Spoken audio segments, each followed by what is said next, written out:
Hey everybody, and welcome to the Finnegan Farm Homestead. Going to be on a little field trip today.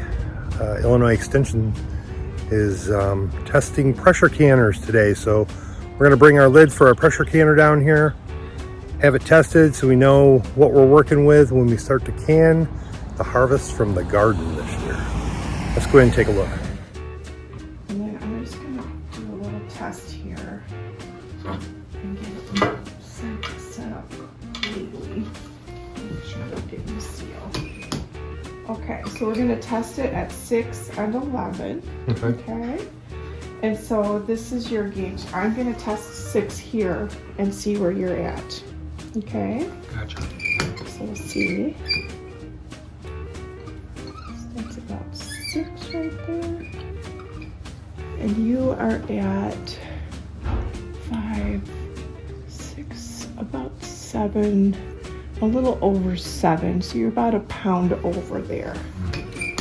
And then we're gonna go up to 11. That's 11. And you are at 10, 11, 12 and a half. I'll round it up to 13. Okay. So we are at 6 and a half, which I round up, and 11, which you were at 7 and 13. So what they got? Well, let's see how we did here. So sheet below here is the testing results. This is a 23 quart Presto canner. And the reason for having it testing is this is the annual testing. So I think you saw in the video, they tested at 2 different pressures, one at 6 pounds and one at 11 pounds. 11 pounds is typical for our area for what you use for most pressure canning. 6 pounds came up, my canner tested at 7 pounds. And then when she did the 11 pound pressure, it tested at 13 pounds. So at the full regular canning pressure, I was off by 2 pounds. Recommendation is to replace the dial gauge because it is off by more than 2 pounds of pressure, or 2 pounds or more. The good thing about my canner is not only does it have the gauge, but it also has the weight. That is the port that you see there on the left-hand side. So I put a weighted gauge on there, and the weight will rock at the right pressure as well. It's I may look into replacing it, but it's not something that has to be done.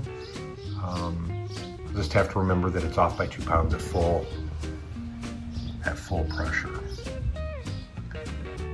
So a few other things, they did note that it needs cleaning, and granted, I have not used this thing since last fall. It's been in the basement being stored down there. She did add a note to add some vegetable oil around the seal and the gasket when we get ready to can. So I think we're all good moving forward. And again, I may look to replace that gauge. And to that point, they gave me a list.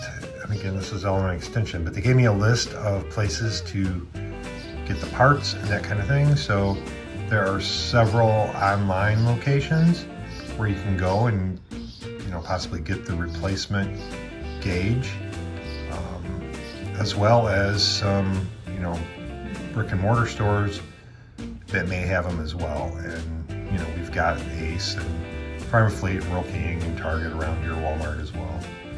So at any rate, that's pretty cool. And then they give me a bunch of handouts. There's like a safe canning guide here. So that's kind of cool. There were several of their seminars and things coming up. All that's pretty cool. And again, they do this for no cost at all. So I think it's definitely worth looking into if your local extension service offers this as a service. I think it's well worth it to take your pressure canner lid in and get it tested. Safe canning, everybody. Look forward to preserving the harvest.